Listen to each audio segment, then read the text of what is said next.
Hello, welcome back to This Podcast Takes Tokens. I'm Ryan, joined by my excellent brother Deric, the podcast where we talk about all the things we grew up with, the things we love, the things we hope you loved, and you can enjoy this trip down memory lane with us.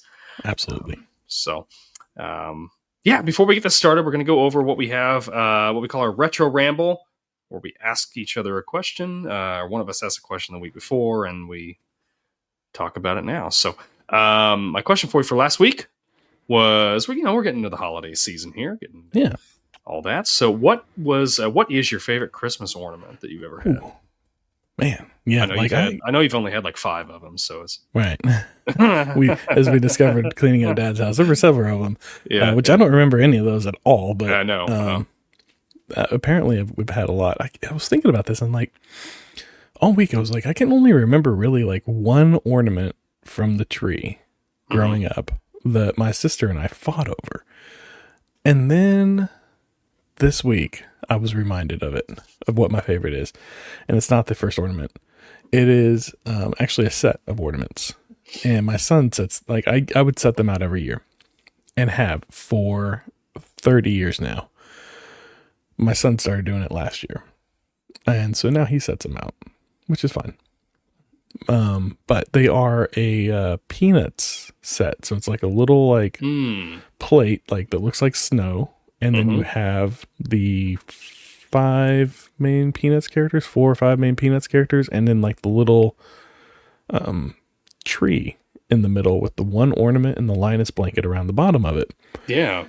And I've had that. I got it in 95. My grandfather on my mom's side bought all of us, his grandkids, the same set, and it had all the ornaments in it and everything. And I still got mine. Still got the boxes that they came in. Oh, wow. With the bubble wrap, I wrap them up, put them in the boxes every year, and they get put away. And so I think that's probably my favorite one. Yeah. How about you? Yeah, mine is, I really wanted to pull it out, but it's like in the garage buried. So my favorite one, my grandmother on my mom's side, my mom's mother, she had these. They were more lights, I guess, but they looked like ornaments that would go around the tree, and they looked kind of like a candle almost. And they were illuminated, and they had the bubbles that went up. Yeah. You remember those things? Yeah. So nostalgic every time I see those. Like I miss those. I miss like the Christmases I had, with my grandmother and all that. So Mindy, a couple years ago, she found me. She couldn't find me the ornament necessarily, but she found me one of those that you can plug into the wall and it lights up and it bubbles. So we bring that out every Christmas season. We'll probably do that this weekend or next weekend and get stuff ready. That's a classic ornament. Yeah, it's like it is. It was like really popular in the 60s, 70s, something like that. Mm-hmm. Yeah, I always see those and I wonder, like, why do they bubble? What was the what were they going for with that? Was it just to like they were trying to mimic the flickering of the candle? Maybe, but I mean, I remember like that you could audibly hear them bubbling. Yeah, and it's like, so when I see that, like I think of I think of seeing them. I think of being in front of the tree and all that. But then I remember the bubbles and I remember the sound of them. And if you were like I would stay the night over here around Christmas time and I'd be sleeping on her couch or whatever. And I would just hear that, from the, from the ornament. And it was great. Yeah. Yeah. Wow. Yeah. You just got to get a white noise machine that makes that noise. Yeah. Then it becomes obnoxious because it's like, oh, hey, let's add in seagulls and stuff like that. Because we have one that does water sounds, and you'll listen to it for a little bit, and it's like it's like, I guess it's not the bubbling, but it's like the waves. You hear the, and then like 5 minutes in, you hear this. You're like, what? What is this? This isn't what I signed up for. Beep beep beep. Yeah, I guess it was trash day when they recorded. Anyway, let us know what your favorite ornament is. Do you still have it on your tree? Is it just something that you remember like I do? Let us know, and we'd love to talk about it on the air. We're going to get the show started in just a minute. We'll see you in just a minute. See you in just a minute.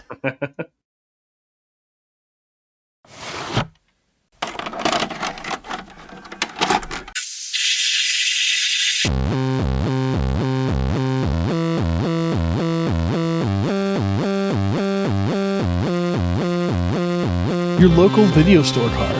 A comic book in your back pocket. Games with no tutorials. Music you had to discover. And drinking water straight from the hose. These are the things us millennials remember fondly. We are the Jennings brothers. Join us after the streetlights come on as we race our bikes from the top of the hill right down memory lane. Exchange those quarters because this podcast takes tokens.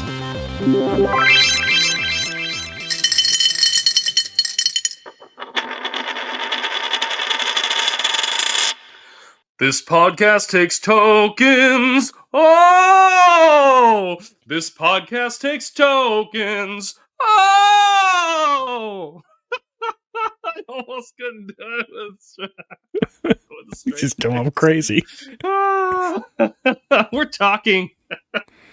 If you know that song, you know what we're talking about. Well, you know, not the lyrics. Anyway, we're talking the Muppet Christmas Carol. Today is my I think at one point, maybe last year, I said that Gremlins. I don't know if I said Gremlins was my favorite Christmas. At one time, Gremlins was my favorite Christmas movie. Oh, yeah. But watching this again, oh my gosh, this is my favorite Christmas movie, hands down. I just love it so much, every little bit of it. But we'll get into it in just a second. Let's look at the numbers here. The Muppet Christmas Carol released December 11th, 1992. Did not realize it was that old. Had a budget of $12 million domestically. What do you think it made? 12 million budget domestically. Oh, Muppet's popular. Well, what are we talking, weekend or gross? Gross. 100 easy. No? 27 million. What? Worldwide. Wow. Well, I guess. I mean, I never saw it, so.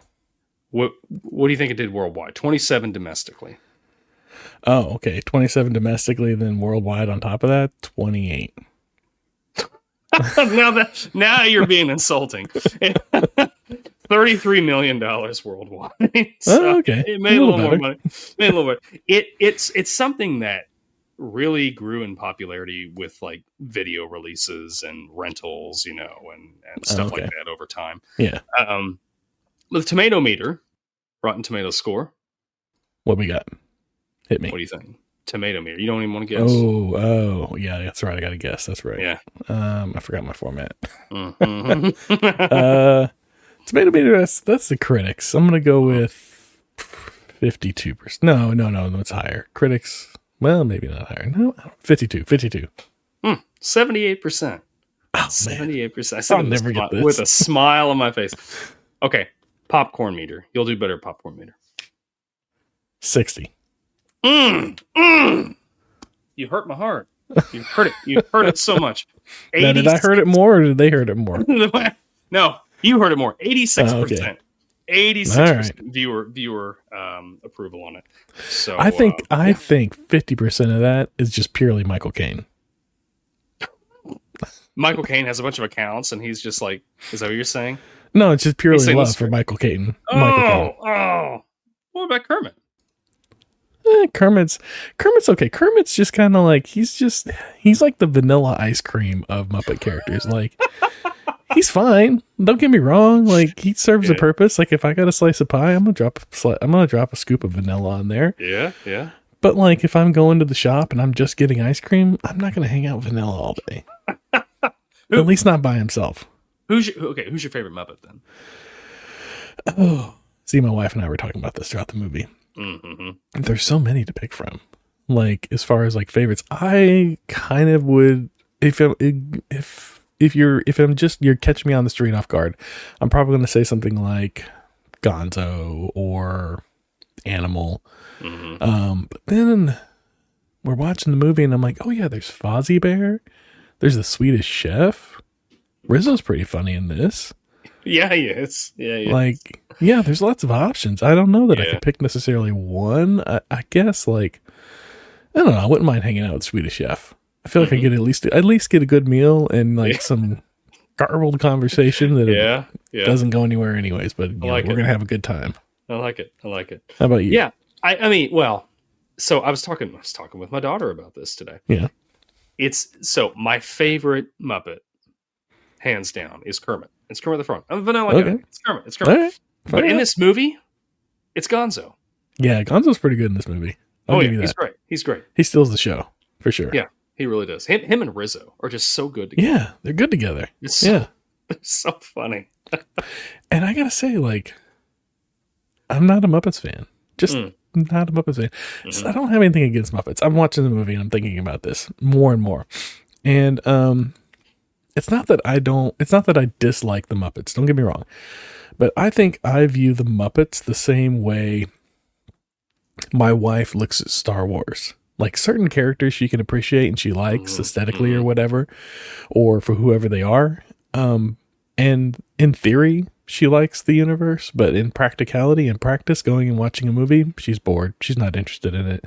She doesn't care about the lore. She doesn't care about getting any deeper into it. But, you know, you show her an R2-D2 figure. Yeah, she thinks it's cute. Sure. So I kind of feel like I'm the same way with the Muppets. Like, they're fine, but I'm not rushing out to catch any of the movies. You're not into any like Muppet lore or anything. No, I'm not diving deep on the Muppets. But yeah, like Gonzo and Rizzo, they stole the movie. That was the best part of the movie for me. Absolutely. Yeah. Oh yeah. That for sure. What was your favorite thing that they did? Like your favorite scene with those two specifically? Ooh, that's a tough one. I think it was really funny whenever they're getting over the fence and then Rizzo goes, "Oh, I forgot my jelly beans." And then he goes through the fence, grabs his jelly beans, and he turns around and comes back and walks through.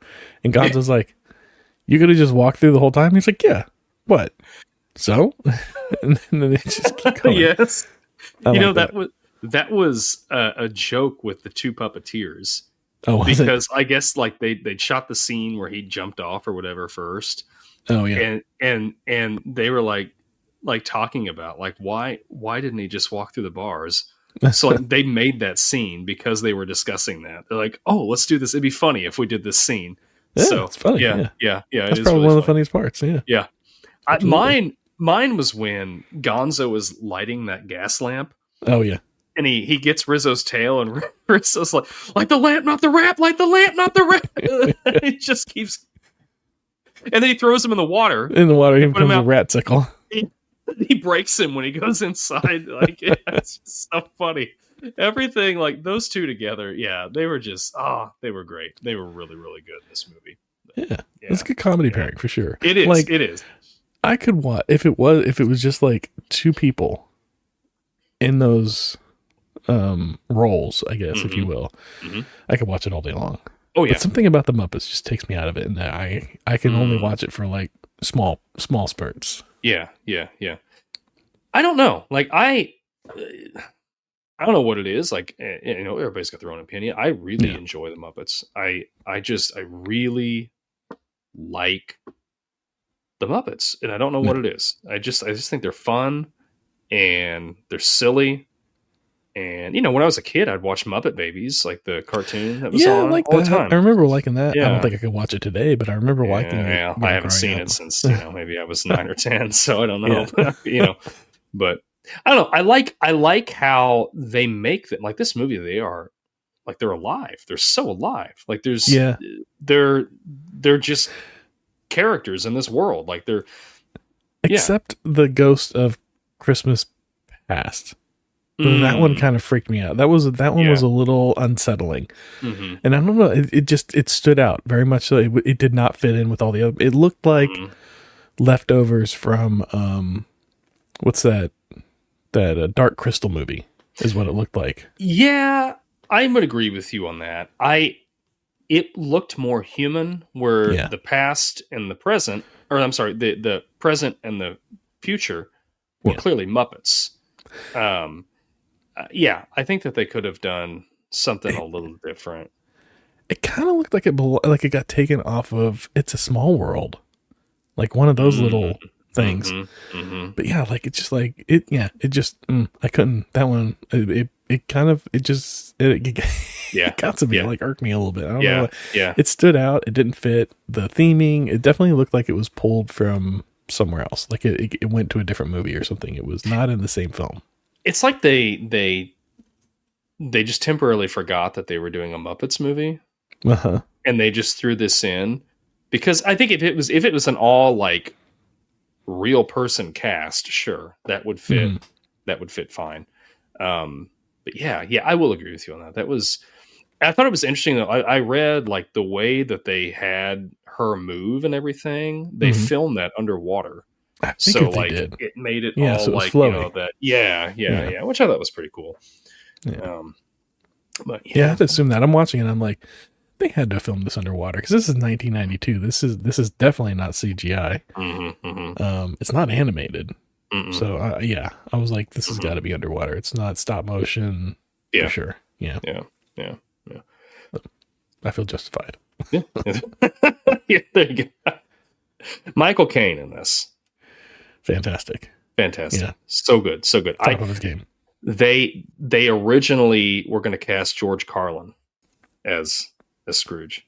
Oh, I love George Carlin. Don't get me wrong, but that would not have worked. No, I agree with you. Yeah. Michael Caine just has a certain I think George Carlin would have taken it a little. It would have been a little more comedic.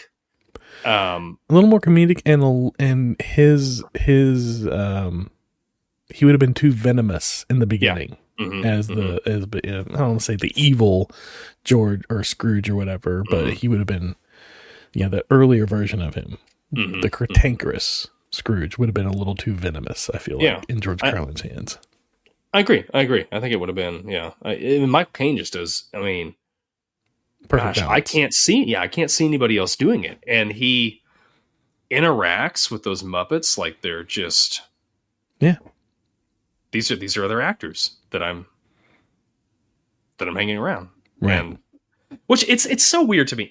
This is the one thing I will say about any of the Muppets movies. It's strange to me that these creatures exist in a world with humans, and it's just like it is what it is. It is what it is. Yeah, which I guess if we lived in that world, it would be what it is. It wouldn't be. Yeah, right? It would be what it is. I mean, like apparently a pig and a frog can get together and have some babies, and some of them are pigs and some of them are frogs, but none of them are a mix of the two. I don't think they know how DNA works, but that's fine. Have you seen those like little things on like the internet or whatever? Those little videos where people are like mocking that, and they have the child come out, and it's just this like deformed, like and they're like, "Oh my god, what is this?" I could totally see that. Yeah. It would be an abomination for sure. Oh yeah. The other thing that this has working against it for me is the musical element. There's a lot of musical numbers, and I don't like musical numbers in movies. Although I'm watching it, and my wife and I are talking about it, and I'm like, this has got like two things that I don't like. It's got puppets, and it's got musicals, and I really don't like either of those. And she's like, well, Disney cartoons have singing, and that seems fine, like that. And I'm like, that works. I'm okay with that. That kind of fits into the aesthetic or whatever of a Disney film. And then I'm thinking about it more, and I'm like, well, shoot, one of my favorite scenes in a movie is Forgetting Sarah Marshall, when he's doing the puppet show at the end. Yeah. And it's a musical, and I love it. But I don't know, here I just like it just doesn't work. I think it's the style of musical. Whenever it's too, I don't know, it's almost campy, if you will. And I don't like it. Yeah. So those are the two things that are working against it for me, and it's an uphill slog. But Gonzo and Rizzo, they take me there, they get me through it, and they make it worthwhile for me.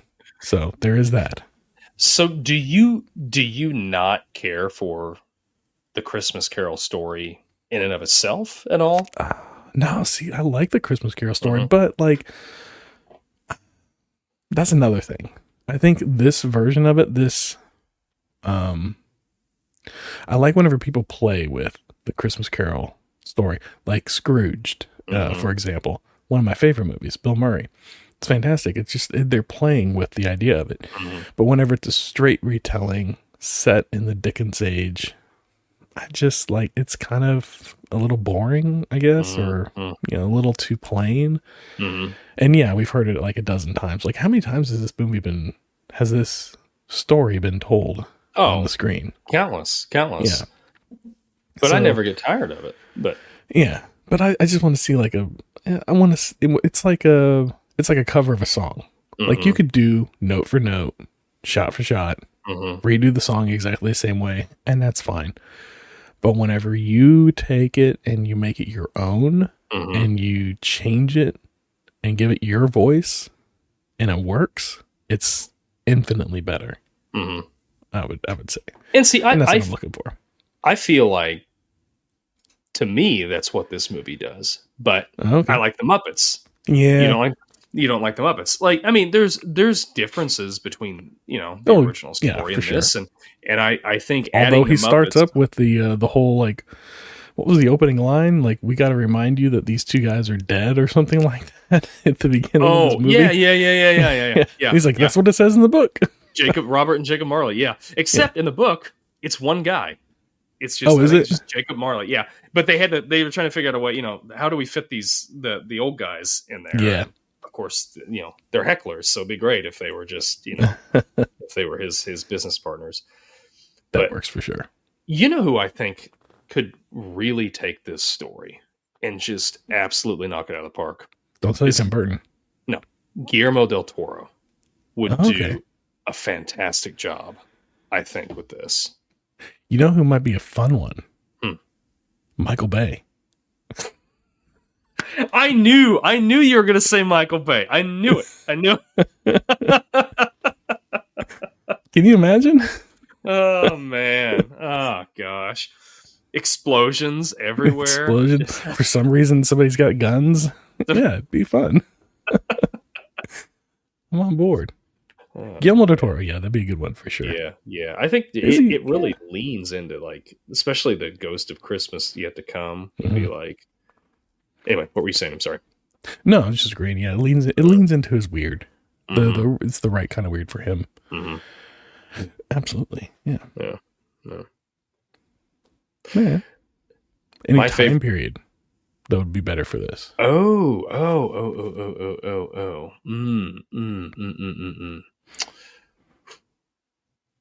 What if? I don't know. What do you think? Let me think on that. I think you could go. I don't know. Maybe it's just me putting myself in the story, but now and then you're showing the past, so you're getting that nostalgic hit, 90s, 80s, that sort of thing. You got the present, and then you're looking forward towards the future. Although I don't know that the future's as easy to predict now as it was before. No, I agree with you. But I suppose we can all take our stab at that one. Yeah, I think like now, or maybe do something that's set in the 90s. So your future is what we would consider current, and then your past would be like maybe the 70s or the early 80s or something like that. That could be fun. That could be fun. Yeah. Yeah, I don't know. I want to say, like, I'm thinking like 70s would be the present, and your past would be like the 50s, 50s, and your future would be the 90s or the 80s. The hopeful 90s. Yeah, hopeful 90s. Yeah, I don't know. What would be really fun is to see a Back to the Future version of this, and Doc is Scrooge for some reason. Okay, that would work. Let's make Biff Scrooge. There you go. Biff turns over a new leaf. I mean, really, whenever you look at like Back to the Future, if you deconstruct it and you look at the individual parts, like the time machine is the ghosts because it has 3 different versions. Oh, sure. The past, present, and future. And then the, Biff is your Scrooge kind of like, especially like evil Biff, or not evil Biff, but, Biff in Back to the Future 2, where he's billionaire Biff or whatever. Oh, evil Biff! You can't say he's not evil. He's always evil though. All versions of him are evil. His I think his himself as a teenager is like, we discussed this, I think, when we did our Back to the Future episode. He didn't have any parents around. I think he's just like, he's a bully because he wants to feel good about himself. And anyway, but Evil Biff in Back to the Future. Oh yeah. When he's like messing around on Lorraine and he's, total bad guy. Yeah. And then, Marty gets to see his past and his present and his future. Yeah. I think they may have, that might be a Christmas Carol right there. It's a Christmas, throw a Christmas tree in the background and, right? and you've got, might be onto something here. I wonder if you recut the movie to be a Christmas Carol. Somebody do that. You could do that. Somebody with AI, just as big as a Christmas Carol. Anyways, we'll get off of Back to the Future. Well, back to our subject. It's a good kind of leeway into what I was going to say here. So, looking at when Scrooge goes to the past, do you think he was always there in the past and just couldn't see himself? Oh, yeah. This is the whole time traveler paradox situation. Mm-hmm. Well, I mean, like, if he's... It depends on your school of thought on time travel. Is he time traveling or is he being shown a vision? I think you got to answer that question first. Mm-hmm. Which I think he's being shown a vision. I don't know that he's necessarily traveling back in time so much as... And I think in the movie, in the book, they describe it as he's revisiting a memory as an echo or something like that. I think that's right. Right. Yeah. It's been a while since I've read it, but yeah, I think that is right. But I like to think that he's in the past. He's really there and he just doesn't see himself when he's, when he's... That's that weird feeling he gets where he's like, is somebody looking at me or watching me? Yeah. Because he does it a couple times, right? Like when he's a kid? I don't remember. I've only seen it once, so... I mean... I don't know. Gonzo and Rizzo are there, clearly, because they're like causing a bunch of ruckus while they're sitting on the shelf and it falls and they're kind of, stuck up against the wall. And did that shelf fall before? Or only because of them? That's the question you gotta ask. Because we're told, you can't interact with the past whenever he goes there because it's just a memory. Mm-hmm. It's an echo of a memory or whatever. Yeah. So I don't know. It's an interesting... But then I think doesn't the professor address Gonzo in some way? Like, yes, I can't remember what he says. Oh yeah, because he says it's the American way. Oh, yeah, that's right. And Gonzo, whispers, "Oh, it's the British way." Yeah, that's right. That was a little funny. But he's Dickens, right? Gonzo's Charles Dickens, like in this movie. You argue that he's writing it on the fly. Yeah.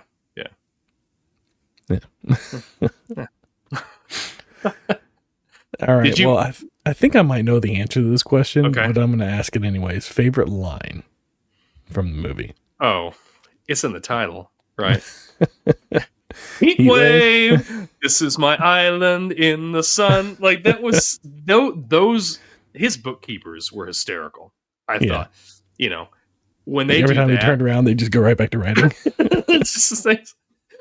And when they are when they're asking, they're like whispering to Kermit, like they're trying to, can we get tomorrow off, or whatever. Yeah. And he's like, but tomorrow's Christmas, and he's talking, and you come in a half hour later, or whatever. And he says, well, a half hour, doesn't really seem customary for Christmas. Well, what's customary? Well, the whole day. And he's like, the whole day? And then all the rats are like, oh, you hear one go, it was his idea. Yeah. They just turned on him so quickly. Yeah. That's a good one. Yeah, they were really funny. What was your favorite line? Well, I put down 2 because I'm watching the movie and I really liked whenever he goes, whenever he meets the ghost of Christmas Present, the big one. Mm-hmm. And he goes, and the ghost is talking to him and he keeps repeating himself or something. And Michael Caine goes, you're a little absent-minded spirit. And the spirit goes, no, I'm a large absent-minded spirit. I thought that was a fun little play on words. Yeah. But then I'm watching and like right towards the end, I think my favorite line is when Gonzo says, Tiny Tim, who did not die. Just deadpan delivery and it just killed me. Yeah. I like that one. So I think that is my favorite. That's good. What's up? Because I'm thinking about the lines. I'm thinking about the Ghost of Christmas Present, and what you said. I still don't understand, even watching it again. I've watched this 1,000 times. Come in and know me better, man. Know your present better. Understand what's happening in the moment. Live in the moment. Be in the now. Okay. That would be my understanding of it. It's just weird. He seemed a little hippie-like. Yeah, he did. He's like this hippie, like, druid that's just like walking around, and they really should have got like Mr. Teeth or somebody to play him. Mr. T. Yeah. Somebody from Electric Mayhem. Maybe that one girl with the blonde hair who's always on the bass. Mr. Teeth. Yeah. I thought you said Mr. T. No. Like, I pity the fool. That might have been fun, though. That could have been fun. No, Mr. Teeth. Mr. Teeth. Yeah. That'd be all right. Yeah. Because I don't know that guy comes. Is he a standard Muppet from anywhere else? I've only ever seen him in this.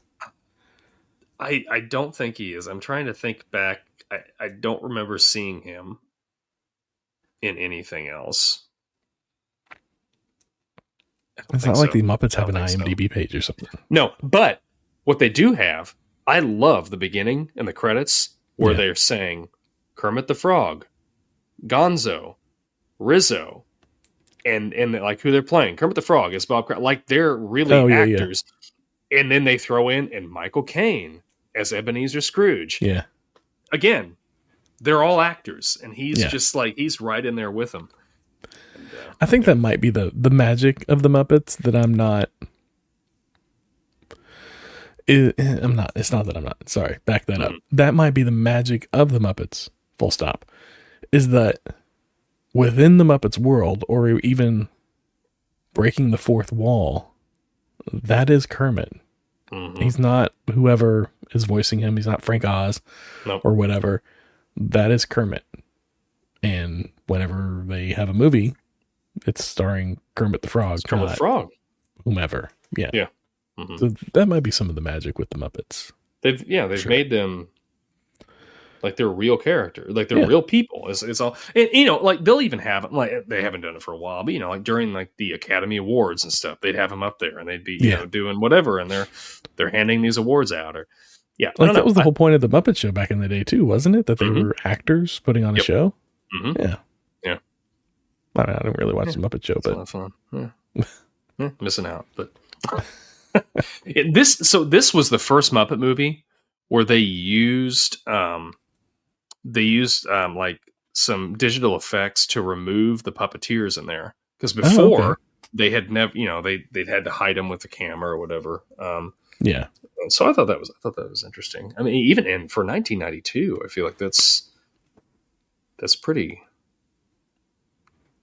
high end technology, because I can't.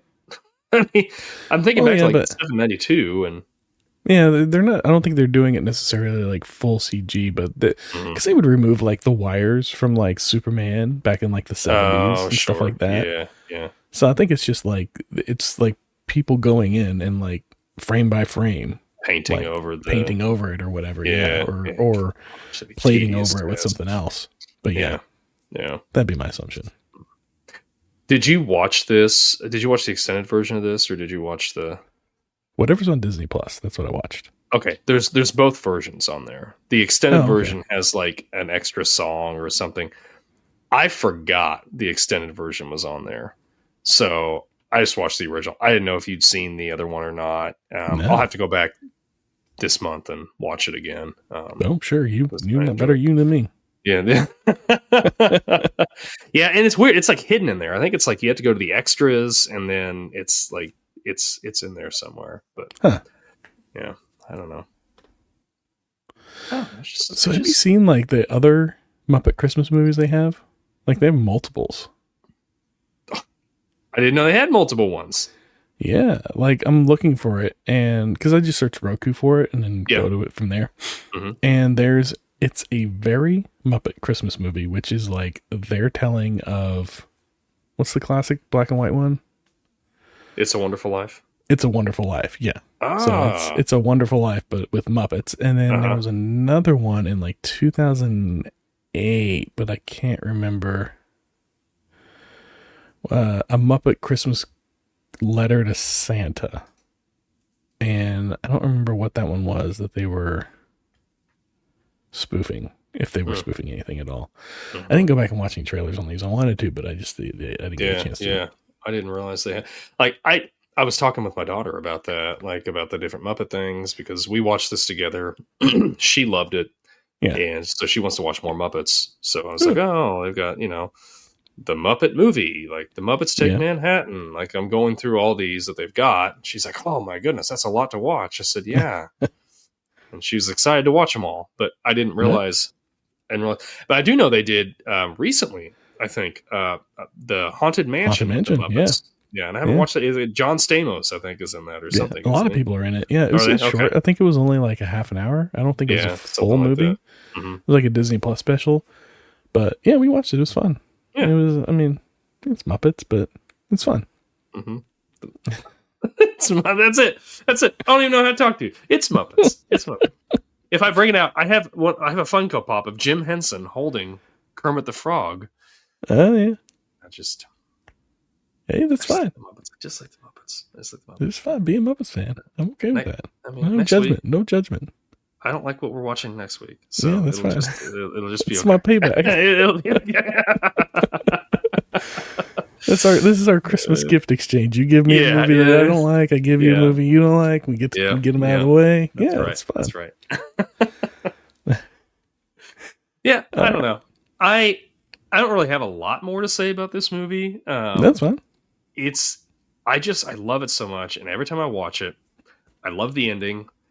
I know it's not just the Muppets. Like, I love the story of A Christmas Carol. It's it's a nice spooky like Christmas story. It's a ghost story with in Christmas.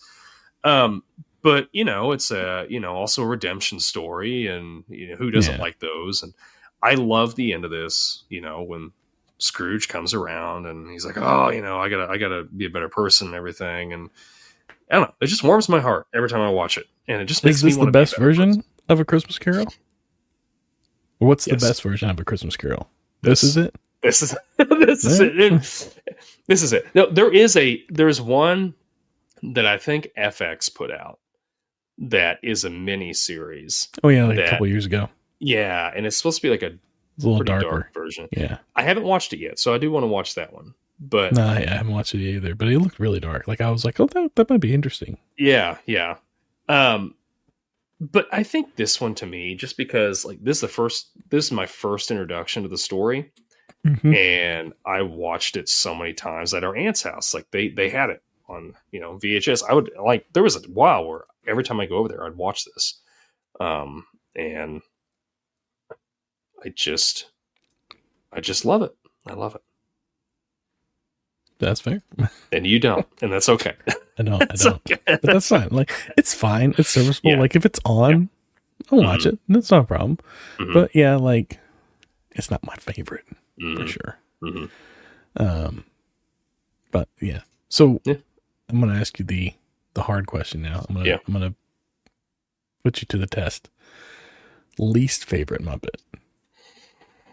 Who is that? Miss Piggy. It is Miss Piggy. Why is it always Miss Piggy? She's just obnoxious, right? She's terrible. There's nothing redeeming about her. Like, if she was like obnoxious, but then like, I don't know, like her weakness was Kermit, and she just like devoted and was just like, fawning all over him or whatever. Okay, fine, fair. But there's no redemption with her. She's just awful, and for some reason, like, Kermit's with her and just can't resist her for something.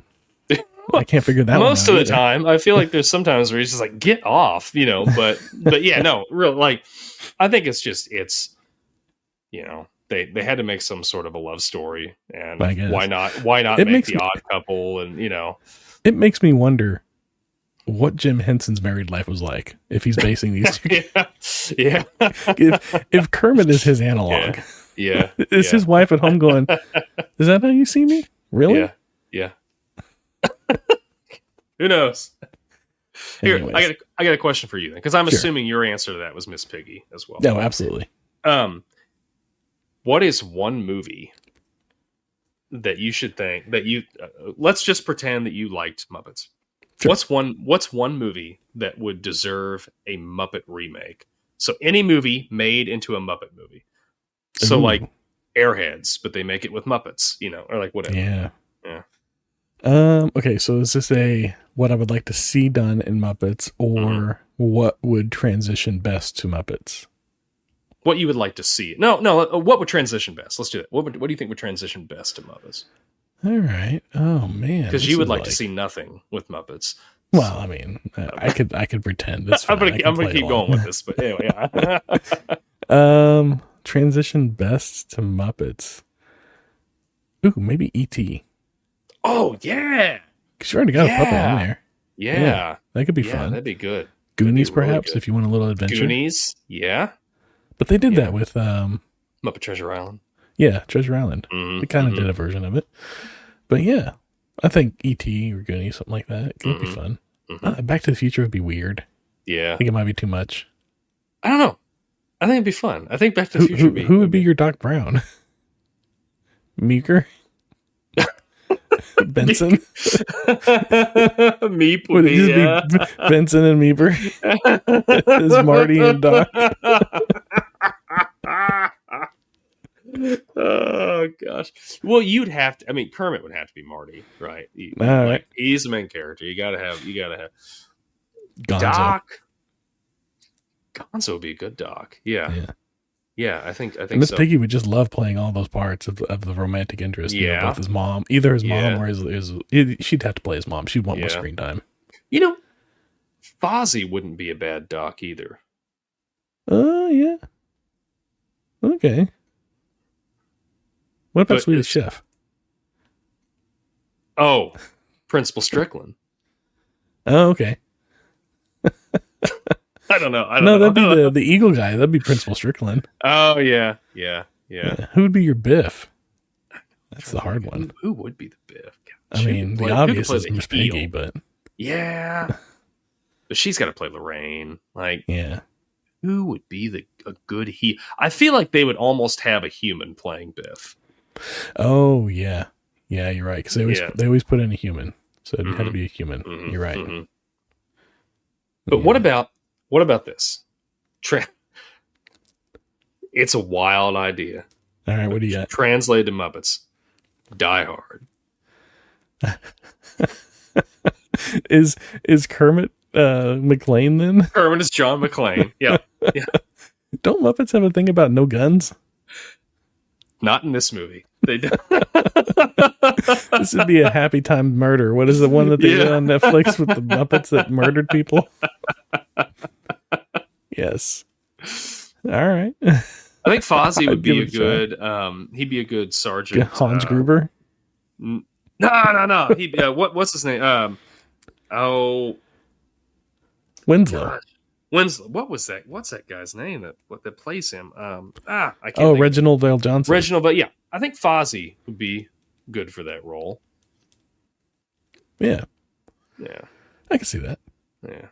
And then obviously Hans Gruber is still human. Yeah. You still got to have Alan Rickman in there. Yeah. Yeah. You could just use all his old footage and just, do the Muppets overlaid. Yeah. Yeah. We have the technology. That'd be ridiculous. But what would translate well?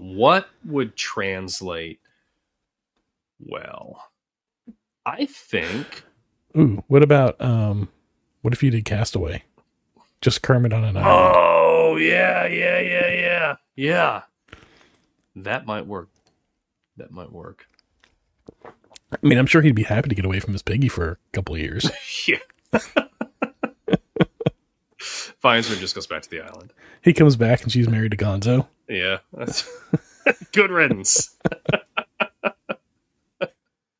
What about a Muppet Lord of the Rings? Oh, that's interesting. Yeah. That's a lot of characters. It is. Yeah. I don't know that you could do a full Lord of the Rings. Like, they'd have to do a trilogy just to do the first movie. Oh. Of Muppets. Infinite, they don't have any any budget. It's just whatever money you want, you've got it. Oh, I'm not even talking about budget. I'm just talking about the Muppets getting through the scenes. Like there's a lot of like added dialogue, a lot of like humor that gets put into everything. Like every scene seems to get stretched a lot longer, and it's already like a 3 It's hour already plus movie. Yeah. It's oh yeah. I don't know. I got one. Future, actually, I got one final thought on the whole movie. It's a compliment. The sets were amazing. Oh, like those streets looked awesome. Yep. I wanted to go walk in there. Mm-hmm. The cemetery looked good. Like it looked creepy. It looked dark, and the Scrooge's house, like his apartment or whatever it was. Yeah, I think you're right. The sets were great. Great. Yeah, those brick streets, fantastic. And it's such like, I think another thing that I really like about this, there's like, obviously not Scrooge in the first part of the movie, but like there is such a sense of community in this movie. Like everyone, like when they leave and like, Bob's walking with the bookkeepers and they see the penguins out ice skating and they know each other. And he's like, I'm going to try, and they're watching him, ice skate or whatever. And like, all right, Mrs. Whatever, have a Merry Christmas. Oh, you too. And I don't know. It's just charming, I think. Yeah. I just think it's charming. I would agree. Yeah, it's fun. Yeah. That's a Muppet Christmas Carol. Yeah. That's all my thoughts on it. So that's okay. Yeah. Let us know what you think. Are you in the I love the Muppets or I don't really care for the Muppets? And it's fine. Or somewhere in between. Somewhere in between. Maybe you like this movie, but you don't like any of the Muppets. Maybe you love Miss Piggy and we just really offended you. Gosh. Let us know. Let us know why. Tell me the redeeming factor for Miss Piggy. I want to know what I do want to know that. I want to know. Yeah. All right. Anyways. Stale popcorn. Stale popcorn. You got any stale popcorn for today? I got some stale popcorn for you. Okay. Absolutely. Stale popcorn. So we talked about like a year ago. You got me hooked on Retro Bowl and I've been playing it on and off. And I brought it up a few weeks back about how my coach is still there, hanging in there. And I've played several seasons at this point. Yeah. I'm still going.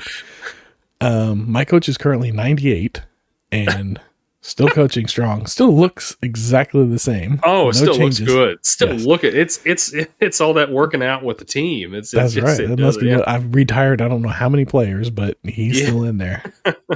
And I had a couple of assistant coaches leave too, like my offensive coach or defensive coach. A couple of times have just been like, you know what, I'm retiring, and they've left and they're like around age 60, and I'm like, wait a minute, I'm 98 here, and you're leaving me now?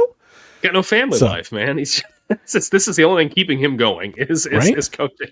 So I just thought I'd give you an update, let you know I'm still going strong. I'm at 98. But I wanted to cheat a little bit, and I looked it up online, and I started going on through forums and stuff like that, and asked the question, how old can your coach get? At what point is he going to retire, self-retire, whatever? I came across a few people. Well, let me tell you. There's one guy whose coach is in the 300s and still going on the game. So the game has no mechanism worked in for aging your coach out at all. You do not. Man. It's just, you keep going. Wow. So I'm curious. I'm just curious. Football is the key to longevity, apparently. That's You would think, like, do you remember, like, the old Madden games? If you would get into, like, deep seasons, like, you kept going, they would start having, like, holographic goalposts and stuff like that. Like, it was in the future. Like, you had to get, like, way deep, like, wow. Dozens and dozens of seasons in.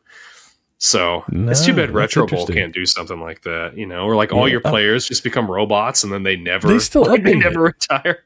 Like it still gets updates. Like they updated with the new kickoff rule this year. Like I'm playing it at the beginning of our regular season. Yeah. Suddenly my kickoff rules changed and they're like, oh, you got this option. You can go with the current kickoff rules or you can stick with the old ones. And I was like, oh, that's interesting. Yeah. So I stuck with the old ones. It's weird whenever all the players just stand there and they wait for you to catch the ball and then start running towards them. Yeah. It is strange. It is. It Strange. doesn't change anything one way or the other. Like I found that like I still get the same amount of yardage either way if I just let my guy go. Mm-hmm. So I kept it the old way. But anyways, that's my still popcorn. You got anything for me? Yeah, I mean, so I was looking through Audible, and I'm like, oh, I'm looking for something to listen to. Mm-hmm. And it's like, what came up on my thing was Ready Player 2. I'm like, I need to listen to this, but I need to listen to Ready Player 1 again because it's been a long time since I've listened to it. So yeah, I know I've talked about it before. Will Wheaton does fantastic. If you haven't listened to Ready Player 1 audiobook, you're doing a disservice to yourself. It's so good. It's so good. But so I've been listening through that. I'm ready for Ready Player 2, and I also found Starter Villain that you suggested. Will Wheaton narrates that one as well. So I'm going to be on a Will Wheaton kick for a while, I think, listening to some of these books. Hey, if it swings you one way or the other, Starter Villain's only like 6 hours. So. Oh, okay. Yeah. Maybe I one. will listen to it in the interim then. So yeah. I enjoyed it. It was a lot of fun. Yeah. Yeah, I read Ready Player 2 when it came out. Like I got it when it came out. Oh, yeah. Read it. Mm-hmm. Yeah. That was good. Yeah. But there was definitely like references, like things that like I was like, I don't really remember that. And I would go around and look it up online later, and there were differences between the book and the movie. And because I never actually read the first book, I just watched the movie. It was like, oh yeah, this is it's because in the book this or whatever. And I was like, so now I got to go back and read the book for the first one too. Yeah, which I have. Like I got a copy of it with Loot Crate years ago. Sure. Yeah, they included a copy of it, and so I have a paperback copy of it, and I might go back and read it. It's a fairly short book. It's good. I mean, it's really good. The only thing that I'm finding as I'm listening to it again is like I have to keep reminding myself that the main character in the book is like he's like a sophomore in high school, I think. So like some of the things he says are like kind of eye rolling, but then like when I think like, oh well, that's actually really good writing because that's how like a 15 or 16-year-old would talk, So yeah, I don't know. That's the only thing that I've found when I've been listening to it again. That I'm kind of like, but the story's still really good, and it's a good story. Yeah, it really is. It's just fun. Like we don't have enough fun stories anymore. I feel like a lot of like these books that are like, oh, New York Times bestseller or whatever. It's like, oh, listen, look how deep this is. Like, look what they're trying to like say about society and all this. Like, no, I just want to read something that's fun. Right. Like, I just want it to be fun. Yeah. Like, let it be an enjoyable story. Like, right. Yeah, it's not difficult. I read a lot of horror because like, that's just like kind of dark fantasy, just kind of interesting stuff. It's not like they're trying to make some crazy statement about something. Like, just give me a fun story. That's what I need. Yeah. That's what I need when I'm reading. But I would agree. Yeah. Like, I might check out some of Ernest Cline has a couple other books that I thought I might check out as well. Like, I can't remember off the top of my head. Armada is one of them. Yeah, that's one of the big ones. Yeah. Mm-hmm. And, so yeah, I might go back and check out a couple of these because I'm with you. Like, it's just like, it's fun. And, that's something that like it's hard to find like a good book. That's just like, it's fun. Like that's how I felt whenever I read Starter Villain 2. It was like, that's a lot of fun. Like I want that again. And, so yeah, I think, I don't know. I got a couple of biographies I'm going to read next, and then I'm going to get into Dungeon Crawler Carl. Which is supposed to be a good series. A guy that I play D&D with has read those and says they're really, really good. Yeah. So, yeah. So I got the first one locked and loaded, and I'll probably start that maybe around Christmas time. But, yeah. Who knew books? We couldn't have told little teenage me that I'd be reading books now. Oh, I know. I hate it. Crazy. Hated reading. Yeah. Hated it now. Yeah. But yeah, I like it now. Especially like really like hard, like an actual book, like holding a book and reading it. I love it. See, I don't mind that. I also don't mind using like my Kindle. I just want something that when I'm reading it, I'm enjoying reading it, and I'm not reading it just because everybody says I need to read this because this is a this is a staple book. Like, you've got to read this. Yeah. Okay. Because I found most books that I read like that are just trash. Like, I just don't enjoy reading them. Yeah. But if like one person, like, I'm sure I'm really going to enjoy Starter Villain, or like, I've had friends recommend books to me, one or two friends like, hey, I read this, you got to read it, whatever. Oh, sure. It's good. But you see it on some list on the internet somewhere. Like, who's reading these? Like, who thinks this is good? But I don't know. Maybe I'm just lowbrow when it comes to reading. Oh, maybe. I think it's just a matter of wanting fantasy versus reality, or whatever, commentary or whatever. Mm-hmm. I'm with you. I like a little escapism on it. Didn't Ernest Cline? Maybe he didn't, but I seem to remember there was a documentary that came out a couple years ago that was about the Atari ET. And like going into how it was made. He went with them. Yes, that was it. Because I remember he was in it. Thing, because he's local. He's here in Texas somewhere. I think he's right outside of Austin. Oh, okay. And so I watch and tend to follow a lot of like creators that are in the area. Mm-hmm. And one of them was interviewing him in his house in Austin. And he was showing off the ET cartridge and box that he pulled out of that dump. He was like, yeah, was that the thing? And he's like, you may have seen the movie, and you talked about it for a minute. And I was like, oh, that's crazy. Like, I didn't even know who he was when I watched that. Mm-hmm. And, it just kind of makes that little connection. Yeah. But, yeah. So, yeah. Anyways, that's all I got. Nothing else? That's it. All right. That's it. We're done. That's it. My retro ramble. And then we'll let y'all folks go for next week. Retro ramble, something to think about, something to think about. In other words, ponder. I don't know. I can't think of any other words for it. But yes, we will address this next week. Favorite. I don't know if we did. See, I wanted to go back and look this up. I don't know if I asked this last year or not.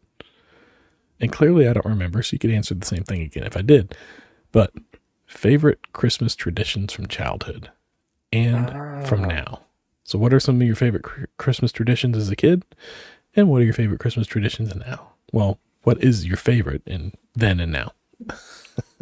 Yeah. So we're just going to talk Christmas traditions when we come back next week. Yeah. A little bit. Sounds good. Just a little bit, not the whole episode. The whole episode will actually be about something else. The title will probably give it away.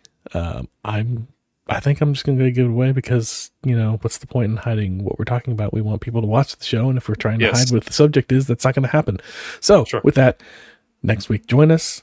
I'm going to gift Ryan the movie Elf, a movie that he is excited to watch. He shakes his head no. if you're listening to the audio version of this, I'm vigorously shaking his head no. No. Flames are shooting out of his head. I do not like this movie one bit. My family likes it, so we're going to have a lot of fun watching it, I'm sure. I'm going to have just as much fun as Deric had watching a Muppet Christmas Carol. So. Oh, I think I had more fun watching a Muppet Christmas Carol than you're going to have. Probably so.